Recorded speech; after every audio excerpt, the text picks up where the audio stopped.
Welcome everyone to the podcast. Thank you so much for joining me as always. I really appreciate it. And I am very excited to dive into the topics today within the Akashic Records, but also just in the universe with two amazingly gifted, wise,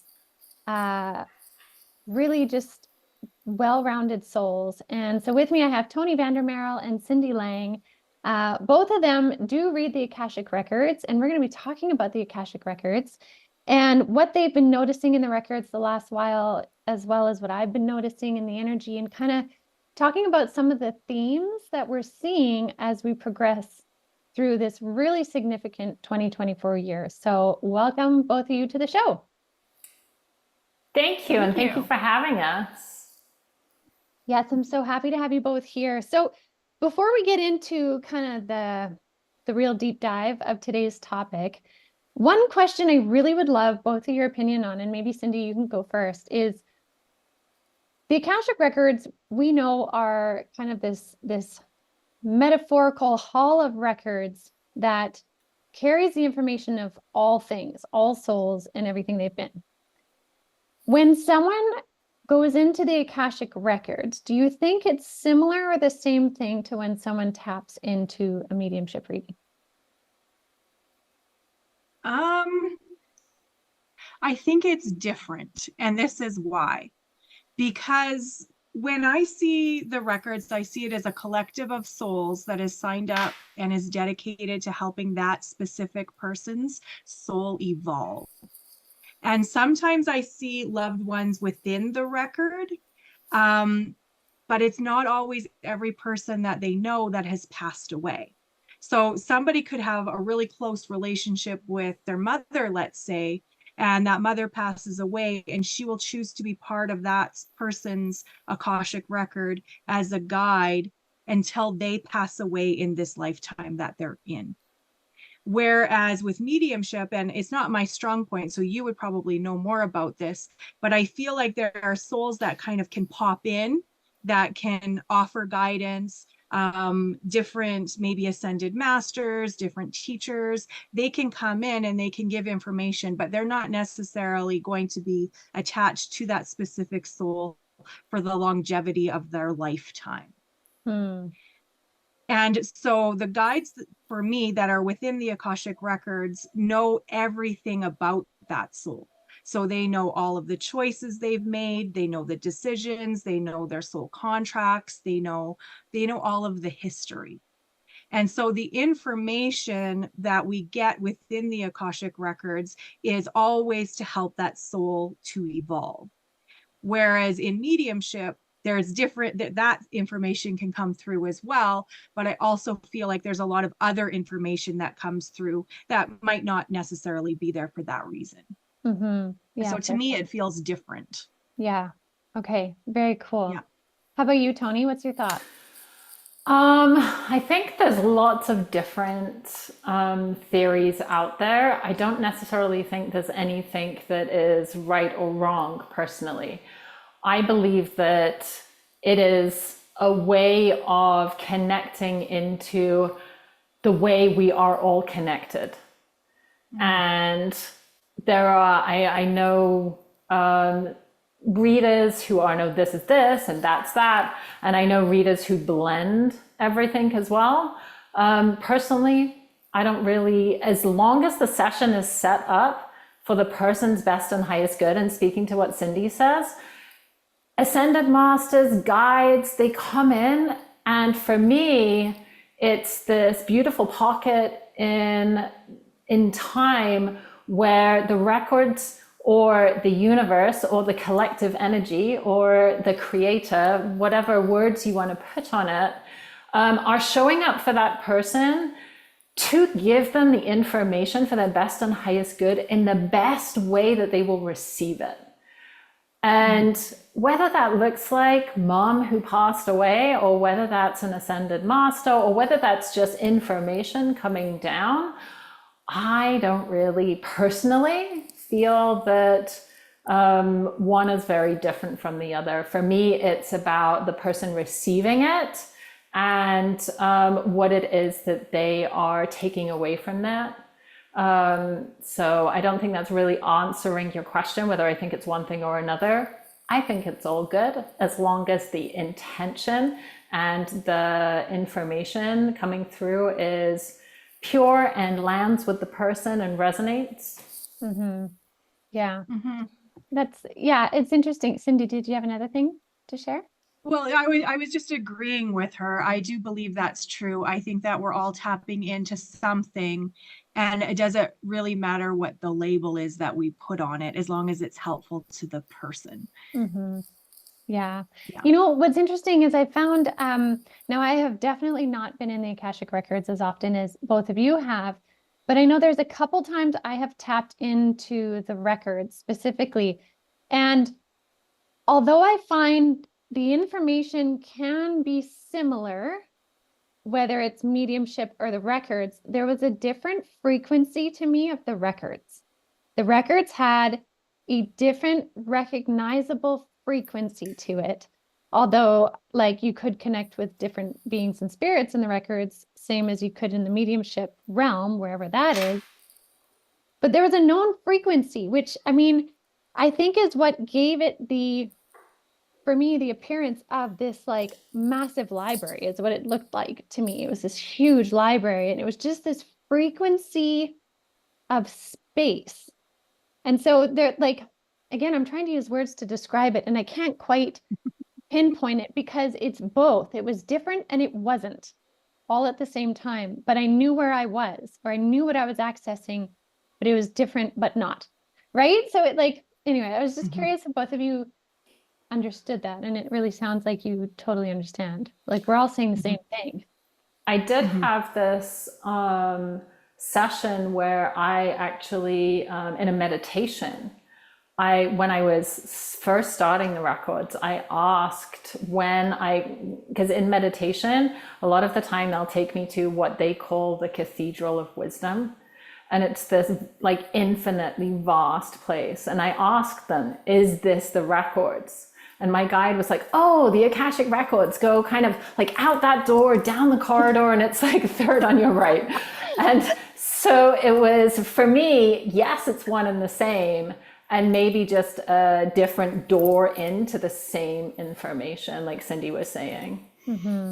Yeah. So interesting when we get down to it. So going from that, then we are really like, at the time of our recording this, we have come through the eclipse gateway. We are well into 2024 now. We are into the new year energy of the astrological new year. We have made some really big strides into the idea of a very strong split between 3D and 5D. And I've been talking about this on the podcast for a while, that 3D and 5D were at one point running parallel to each other, kind of like moving up the trunk of a tree. But now they've really split into their individual branches of 3D and 5D, and we're starting to really notice that, and it's rooting into those realities. So I'm curious if how that theme is playing out for what you're noticing is coming up kind of as a general sense in the records in the last while. Have you been noticing this theme of the split in the records? I don't know if Toni, maybe you want to start this one.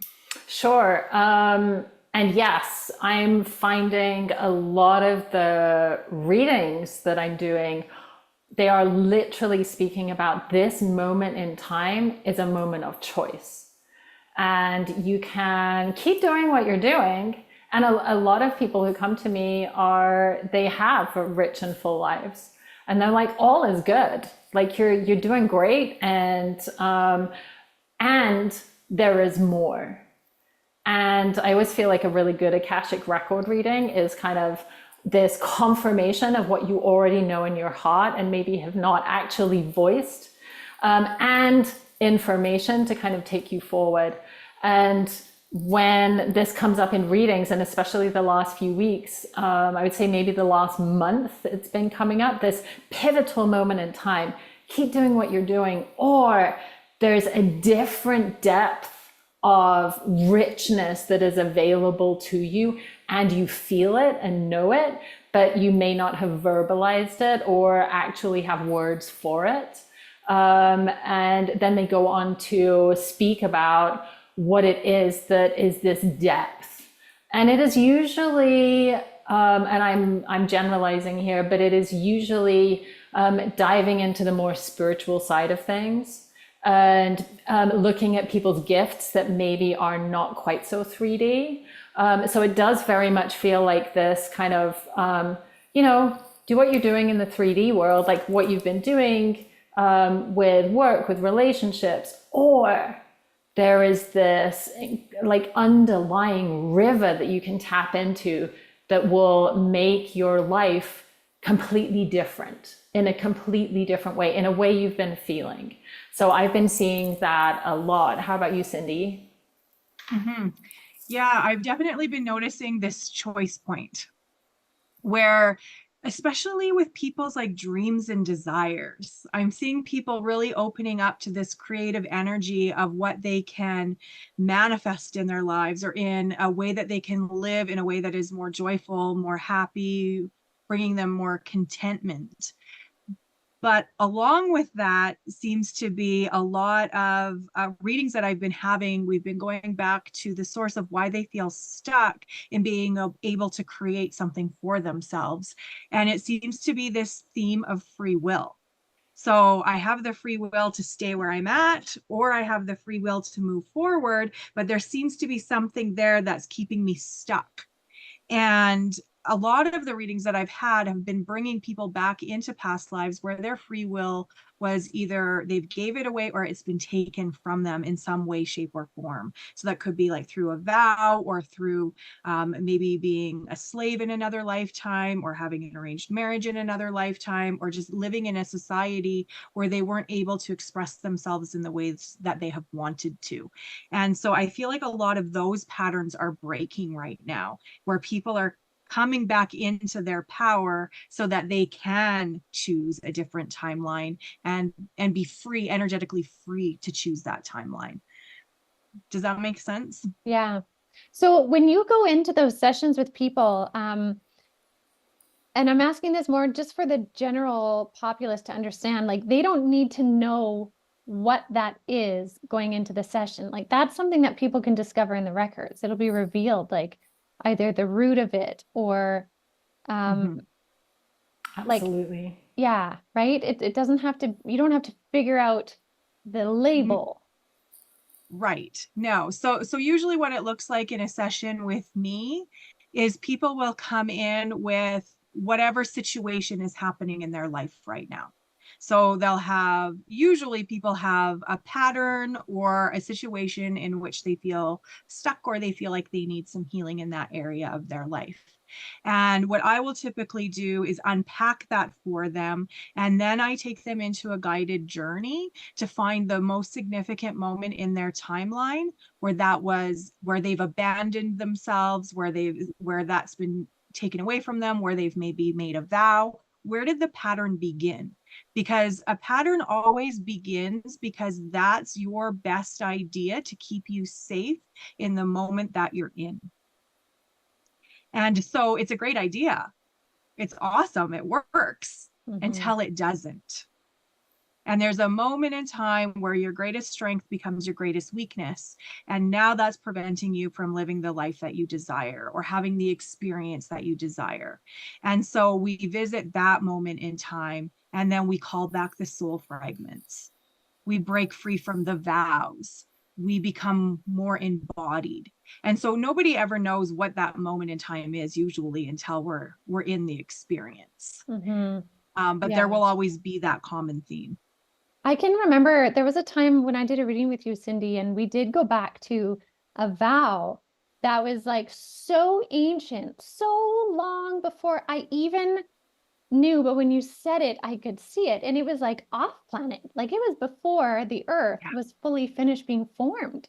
And I remember it blew my mind in my soul journey and understanding, but it also blew my intellectual human mind of like, wow, vows that are made even before this earth was finished Mhm. forming are still being held currently now. Like, think about that unlimited power we have to move through time, through these Mhm. processes, to change and choose. We're not just choosing this lifetime, but we even get to choose again something that was so ancient, and how Yeah. liberating that is.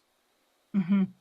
And one of the biggest themes that I've noticed lately is a theme of sacrificial service. Mm. Mm-hmm. So if you've been a nun, let's say, you've made a vow that you will give up all of your earthly pleasures to be of service to these people. But when we made these vows in these other lifetimes, your community would have supported you. So you wouldn't have needed to worry about how you were going to pay your mortgage or how you were going to feed yourself. And so a lot of people that I feel like are in this energy of being a helper, they're always drained and tired and exhausted and feeling like very scattered within that. And so when we clear that vow, it doesn't mean that you're still not going to be there to help humanity, but the sacrifice piece leaves. And then your soul fragments come back, and now you're living from a full cup rather than an empty one. Mm-hmm. And it's a game changer, because then you can move on into embodying all of the things that you're wanting to embody for yourself without having this sort of like ball and chain hook to you. Mm-hmm. And I would also add on to that, it's a great way of describing it. And going even further into that, it's also part of our soul plan for that lifetime, this lifetime, many lifetimes. There's a reason for that. There's a lesson that we wanted to learn. So if we take kind of a step back from that, it was all planned. And as we said, and this moment, if it comes up in a record reading, or maybe even the client has been noticing something, because like I said, what comes up in record readings is normally a confirmation of what you kind of know or have been feeling into. And then it's this choice point. Yeah. And I've also been noticing exactly what Cindy's been saying, but in kind of a different way, lineages, things that have not only been coming in from past lives, but you're healing lineages from this lifetime. And sometimes, 5, 6, 12, lifetimes back in your family where this has been played out, and you can recognize these qualities through say whatever lineage it is. This morning I had a client and it was her patriarchal mother line that came through, and it was an incredible strength that came through, this like female warrior energy that and that's a positive side to things. And there's also these negative things that we bring with us, which we're given a moment in time in an Akashic Record reading, which is like, okay, so you can bring that forward. Again, keep doing what you're doing, or you have this moment to decide not to bring those fragments back, or to give back what is no longer serving you, to hand those back and become your own sovereign self again. If that makes sense. Yeah. Can you explain that a little more too? I really like that idea of like giving back, because sometimes we think all we can do is like ask for something, gain something, but there's also the giving back of. So how have you seen that unfold in the records or in readings? Me? Yeah, Toni, how have you noticed that? I've seen it in many different ways. It can be, again, things that have come from past lives or lineages that have been a lesson in time, in whatever, say this lifetime, in our soul plan, we decided that we would have a certain catalyst, an interaction with this person, where we would have maybe a codependency or just a event happen. And in that confusion of things, or in that contract, we literally give a part of ourselves. And then there's this, like Cindy said, there are so many different symptoms to that, like, exhaustion and confusion and all kinds of different things. And then there's this, when it comes to light, then there's this opportunity to, oh, yes, I did do that. And again, there's coming back to that feeling of, oh, I knew this. I knew that moment when I gave that away, when I, again, this piece of our will, if you like, this piece of ourselves, we offer that to somebody, usually in service, or like Cindy said earlier, trying to cope with a situation at that time. And it works until it doesn't work. And then we realize there's a piece of us, and again, an Akashic Record reading or a mediumship reading, I'm sure you get the same thing, Jeanette. And then there's this moment. And then it's an opportunity of you recognize it. And now the records are so good at giving tools or a moment in time where you can heal in the records to bring that back. And you know, the records can be anything from incredibly vague or incredibly specific, like on this day with the new moon, with these cards, with this oil, or not, right? In your own way, in your own meditation or whatever it is, to heal and bring that back. And then there's this realigning of more of yourself. And this also works with parallel lives, of course, where they're merging at the moment. There's a lot of that happening, where suddenly people are feeling like, oh, I feel so much more myself. I feel more empowered. I feel, you know, and there's these different aspects of ourselves coming through, that suddenly you have interests or talents or abilities or strength that you no longer had. Does that answer your question, Jeanette? Yeah, I mean, it does in many ways. In terms of when people are giving something back, is there, how do we often do that? Like, how do we give back? How do we, and I mean, maybe both of you can answer this too, because your answer is beautiful. My question is, I guess, what is a great way for someone when they recognize this, whether it's in the Akashic Records or not, but in their lifetime, they're recognizing there must have been a vow here, there must have been a martyrdom here, there must have been something or an alignment with this person or this event. I now give this back. Do you both suggest like cord cutting? Do you suggest visualizing it, speaking out loud? Like, what have you noticed has been really powerful for people when they wish to give back something they feel is complete? Cindy, do you want to I'll go first. So that's an important question. And I do take people through a visualization, and it's a visualization that people can do on their own as well. And I like to dissolve cords. I don't like to cut them, because I feel like sometimes, like once I did that unknowingly with myself towards somebody else, and I knew that there was a cord of attachment there, and I was like, I just want to get rid of this. I don't want it to be there anymore. And I went in and I cut it. And then the next day, that person told me they were sick. They were like, I don't know what happened to me, but all of a sudden I just feel really horrible. And I woke up and I feel like I was hit by a truck, and I was like, oh no, I think that might have been me disconnecting in a harsh way. So what I do now is I will go into a meditation where I imagine myself being surrounded by a pillar of light, or I will guide the client to be surrounded by a pillar of light. And then I say, do you agree to release any cords of attachment between you and any other person or situation that is causing you disharmony? And do you agree to do this with love, light, and respect? And then I imagine those cords dissolving. So your energy is coming back into your body, and that person's energy is going back into their body, so that they are two separate pillars of light, and everybody is whole, complete, and sovereign. And then I will go in and say, do you agree to release any vows or contracts that you've made in this or any other lifetime that are keeping you bound in past energies? And then if you know what specific thing that might be, you might add that in, like of sacrificial service or of silence or whatever. These are any other vows. Do you agree to release them? And then I just imagine you are unbound, you are unbound, you are unbound.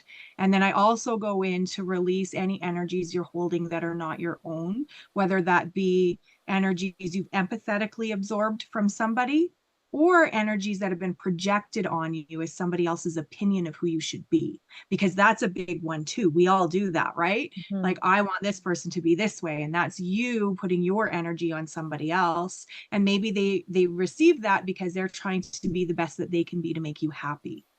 And so we just want everybody's energy to be their own.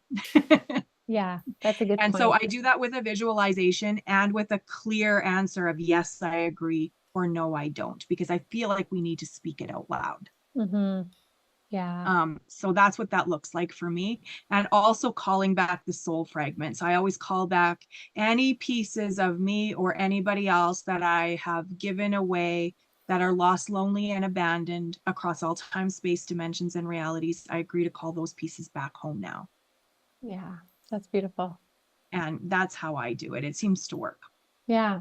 How about you, Toni? I would say it depends, as with every reading. There are, and I think I spoke about that a little bit earlier. Usually the records will give you specifics. And for some people, harmonizing that energy is going and actually having a conversation.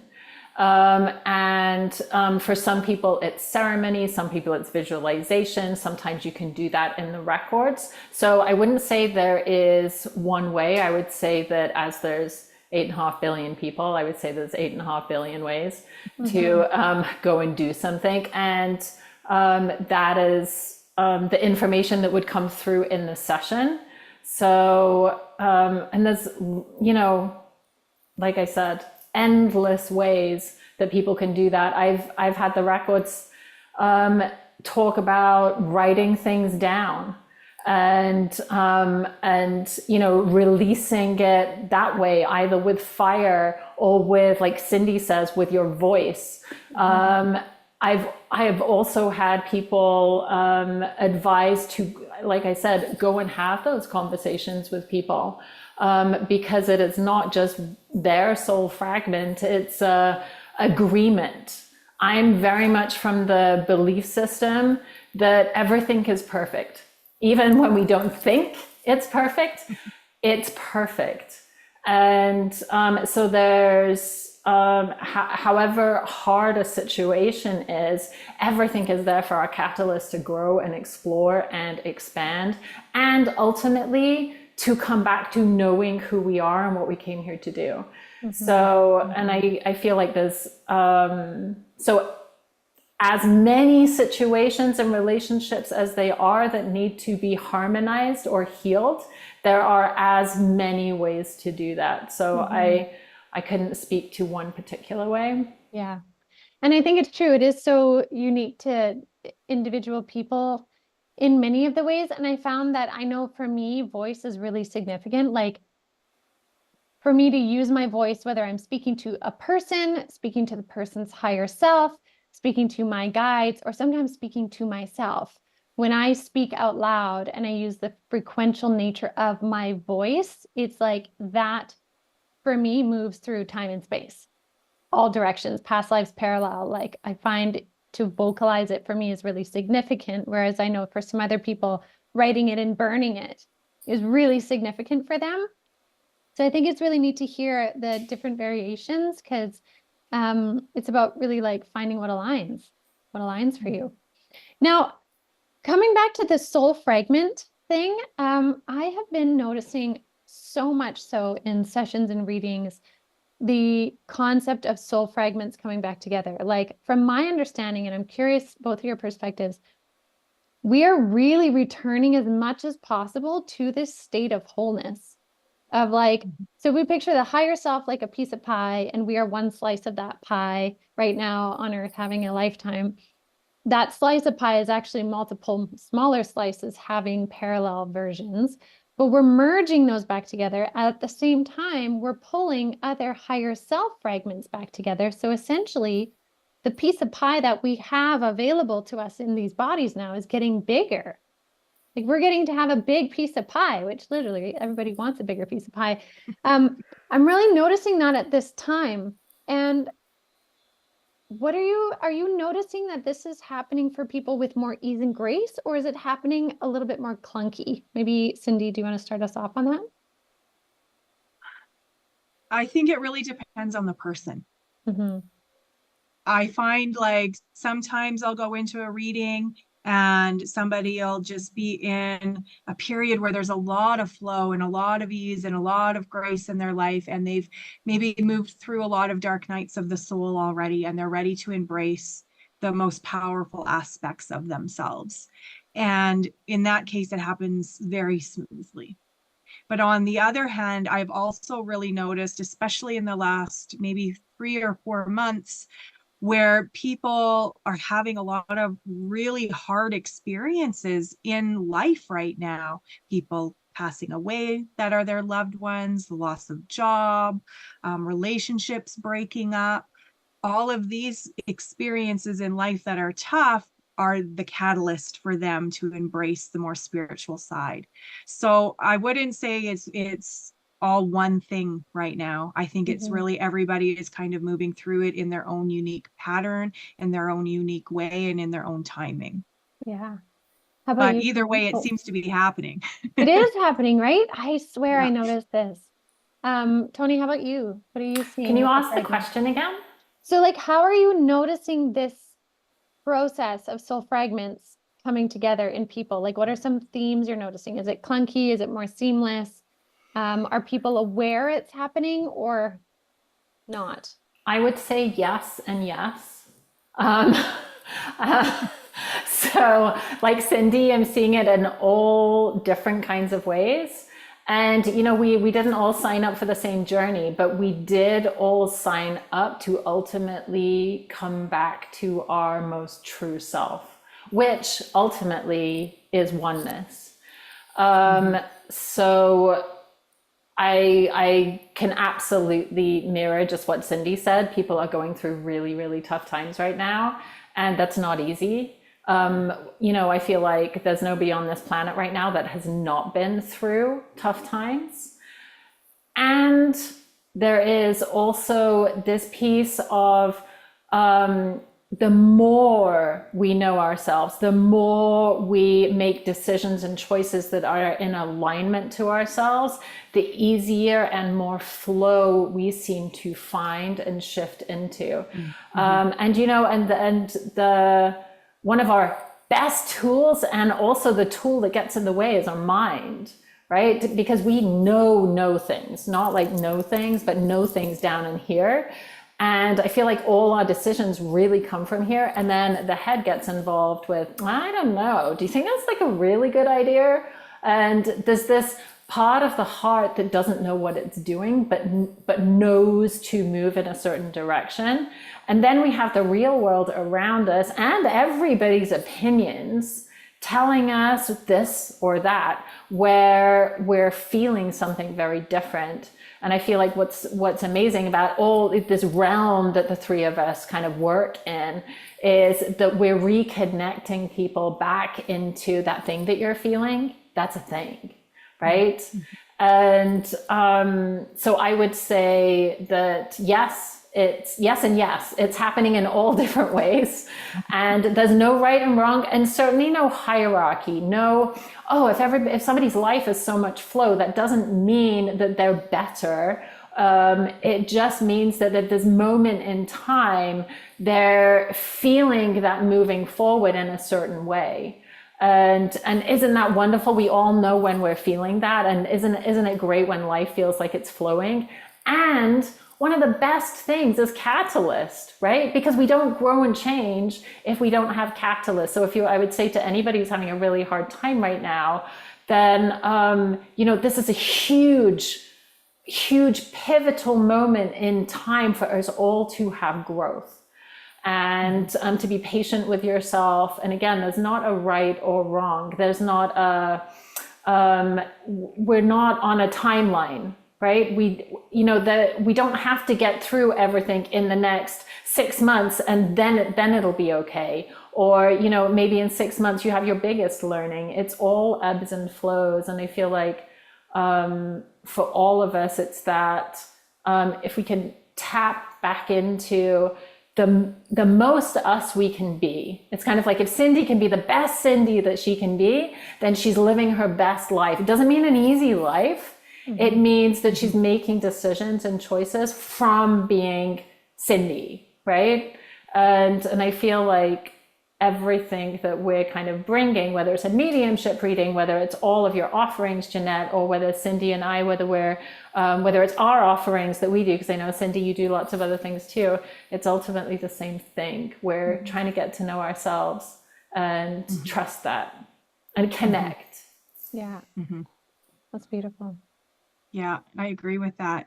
And I always say the most important relationship that you're ever going to have is the relationship you have with yourself. And if you can be true and right and honest with yourself, and you can make a commitment to yourself to better your life and to better yourself, then everything else will flow easier.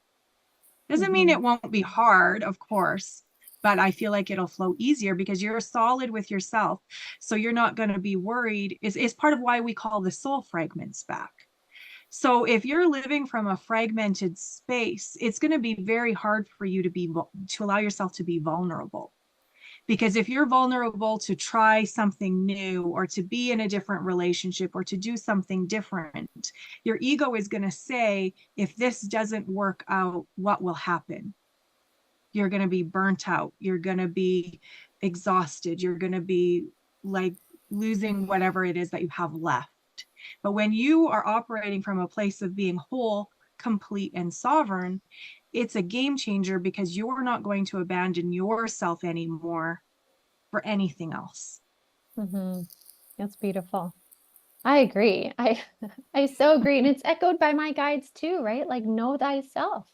Know thyself is so important. So with that being said, I'm curious, when you're in the records or while you have been in the records the last little while, have you been given any insights as to anything that's coming for humanity, either trajectories, experiences, levels of consciousness, anything that you've gleamed from there of maybe what's to come or what we can look forward to?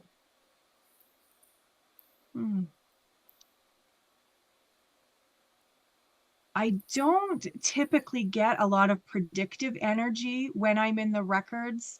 What I hear most of the time is that we can create anything that we desire. So I feel like the availability to manifest and to create and to live in wholeness and to live in harmony with each other, with the planet, with our spirit guides, I feel like that is right here. And I feel like whatever it is that's meant to come is something that will be created by each person individually that will be helpful for the whole collective. But I'm not getting a clear like image of this is what the fifth dimension looks like, or this is what the sixth dimension looks like. I feel it's more of a feeling. Yeah, that's fair. That's fair. And I was curious if you can glean anything in that way or not. But what you're saying makes a lot of sense for sure. Toni, how about you? I would say that I open my own records a handful of times a week. And often I do that if I've been connected to kind of media, what's happening in the world out there, if I've been speaking to somebody who is going through a particularly hard time. And I know I also work with the North Shore Hospice here. So there's a lot of people just going through tough times in general. And I often sit in my records because it's so hopeful. And when I'm having, especially, you know, with world events happening right now, and I will open my records to sit in that optimism of the records being like, it is getting better. Like people's consciousness is rising. This is catalyst to bring everybody into a more connected space. So, and no matter how many times I am brought down by things in our, you know, and especially world events. Let's be honest, especially in the last, you know, how many years now are we into it? The records is for me a space that they're so enthusiastic. They're like, you're doing great. You guys are like, you know, you're, you know, however in our lives, I feel like, and in my life, also, if I'm feeling like I'm not moving forward at the pace that I want, all I need to do is open my records and I've got this cheerleading team being like, you guys are doing amazing. Like you should really take account of the fact how much growth that you are moving through. And also this gratitude from the records perspective of you guys showed up. You came here and you were like, pick me, I volunteer, I'll be down there. So I always, for me, the records are a hugely positive place. And no matter the clients that come to me, sometimes, life is falling apart. And without exception, every reading at the end, people have reassurance and guidance moving forward into this positive place, that they are in a place of empowerment, that they have the opportunity to make choices. So for me, I often open my records just to be in that. If I've forgotten over a day, if I've had a tough day or something's happened, and again, world events, war especially, and people suffering. And it's just like, right, yes, we are doing good. Okay, this is moving, all of this. However hard it is to see on a human level, this is all moving forward into a much more connected place of oneness. So yeah. And it's interesting because then that circles back to what we started with the concept of free will, and that being a big proponent right now, which is like reclaim your free will. And I noticed that's something my guides keep talking about over and over. Like, you're doing great, things are moving in the right direction, but choose you, focus on you, know thyself first, because those ripples create the massive collective changes. And so, I find it interesting. And that being said too, the concept of free will is always ever changing. So I find too, even in really tuning into really firm, distinct predictions right now, like solid, like this day or this month, this will happen, is very challenging right now too, because so much is based on free will. And there is so much that is changing so rapidly. It's kind of like, when you see those like ticker tape, like, how like they're like different ones moving, they're constantly moving. So like you can get a snapshot at one moment, but they're constantly moving. So it's a really like high velocity time of change right now, which is harder and harder to predict. But I do agree that there is a general trajectory in the right direction.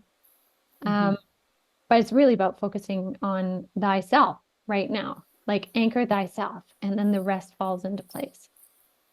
So and I can say too, from having readings with both of you several times, there is such a positivity that no matter what I've come into the sessions with, like desiring to know or struggling with or angry about this piece or confused about this piece, it always wraps up with such a great sense of support from the records, from the clarity, from the, like the vows that were broken, that were released, the clarity of understanding why things are happening. Like, the records are such a beautifully supportive place. And so, I mean, I value both of your ability to access it with such grace and technique too. Because honestly, like I said, I've been in the records a couple times myself, but it doesn't flow for me like it does for both of you.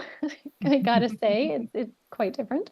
So all to say, I really want to thank both of you so much for coming on and sharing some of your insights and how the records work. And I highly recommend both of you for anyone looking to, explore the records, your records, right? Like, you both are facilitating people into their records, everything about them.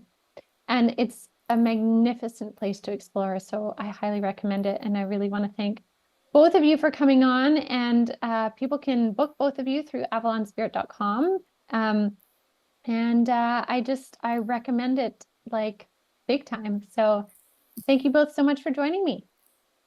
Thank you so much. This has been really fun to see you both. Awesome. All right, ladies, have a good one. Bye. You too. Bye.